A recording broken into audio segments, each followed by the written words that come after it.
Մենք Երևանի ընտրությունների ժամանակ գրանցված քաղաքական ուժերին առաջարկեցինք, որ եթե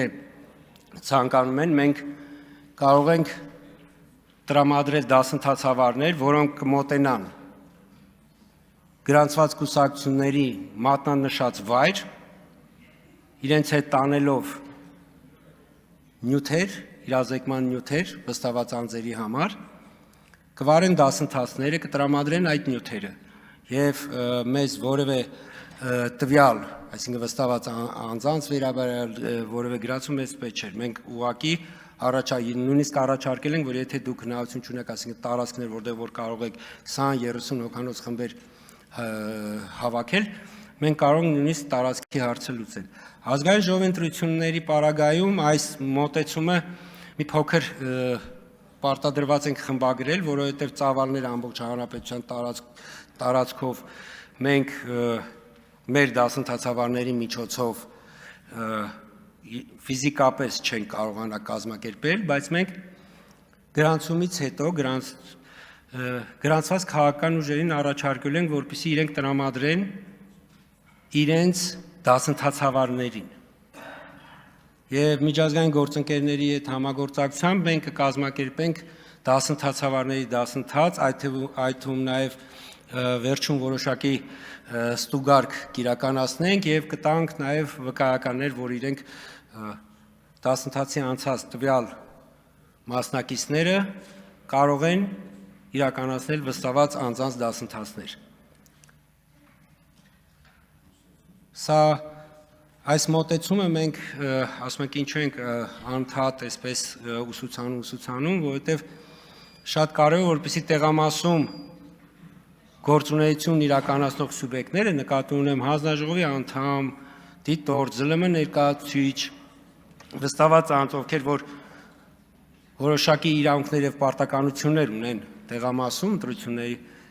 քվեարկության ընթացքում, արդյունքների ամփոփման ընթացքում, իրենք բոլորը առաջնորդվեն նույն ընտրական օրենսգրքով։ Մենք Երևանի ընտրություններում ունեցանք մի դեպք, երբ որ քաղաքական ուժերից մեկը, որը որ չէր, այսպես ասած, ցանկություն չէր հայտնել վստահված անձերի, որպեսզի իրենց վստահված անձերին ուսուցում իրականացնեին, բոլոր տեղամասերին հրահանգ էին տվել, որ կարող են երկուական վստահված անձ միաժամանակ տեղամասում գտնվել։ Իսկ այս շփոթմունքը պայմանավորություն անում, որ նման իրավունք կուսակցությունները ունեն ազգային ժողովի ընտրությունների ժամանակ, ՏԻՄ ընտրությունների ժամանակ տեղամասում յուրաքանչյուր քաղաքական ուժ կարող է ունենալ մեկ վստահված անձ, բայց իրենց սխալ հրահանգը տեղամասերում առավոտյան Երևանի ավագանի ընտրությունների ժամանակ առավոտյան մի, այսպես ասենք, շիլաշփոթ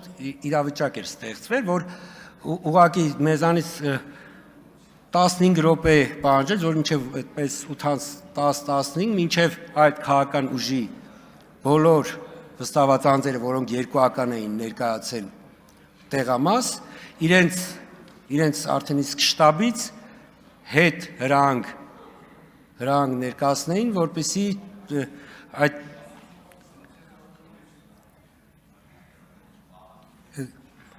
Հարգելի գործընկերներ, խնդրում եմ բոլորդ զբաղեցրեք ձեր տեղերը եւ լռություն պահպանեք։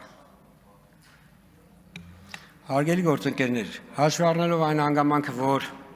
2 ամսից ազգային ժողովի ընտրություններն, իսկ դուք համոզված եմ, որ բոլորիդ առավել շատ հետաքրքրում է, թե ԱԺ-ընտրությունների նախապատրաստական ինչ գործընթացների իրականացրել կենտրոնական ընտրական հանձնաժողովը, պիտի ես ներկայացնեմ այդ փուլը։ Ըստ էության 2024 թվականից ընտրական համակարգի թվային միջավայրը մանրակրկիտ ստուգվում, հետազոտվում եւ բարելավում է։ Եվ արդեն այս փուլում կարող ենք արձանագրել, որ մեր ընտրական համակարգի թվային գործիքները ըստ էության ամբողջ մեր ընտրական փուլը իր մեջ պարփակում է եւ բացառությունը մնում է քվեարկության գործընթացը, որը որ բուն քվեարկության գործընթացը իրականացում է թղթային, բայց մնացած ամբողջ գործընթացի ապահովման համար ներդրված են թվային գործիքներ։ Իհարկե զուգահեռ մի քանի պարագայում, քանի որ դա ընտրական օրենսգրքով է պայմանավորված, պահպանվում են նաև թղթային տարբերակ։ Օրինակ կուսակցությունների առաջադրման գործընթացը ինքը ըստ էության ներկայիս ներդրված գործիքը, որը որ կա բոլոր առաջադրվել պատրաստող քաղաքական ուժերը կարող են ընտրությունների նշանակելուց հետո դիմել եւ ստանալ օգտահաշիվ։ Այդ օգտահաշվով արդեն իրենք կարողանում են ձևավորել իրենց ցուցակները, կարողանում են ներկայացնել կից փաստաթղթերը, այսինքն համակարգը դրա հնարավորությունը տալիս է, կարողանում են հետագայում նաև հայտարարագրեր ներկայացնել, այդ թվում նաև քարոզարշավի փուլում ֆինանսական հաշվետվությունները եւ երեք մենք նաև հրավիրել էինք արդեն իսկ օգտահաշիվ ստացած քաղաքական ուժերի ներկայացուցիչներին,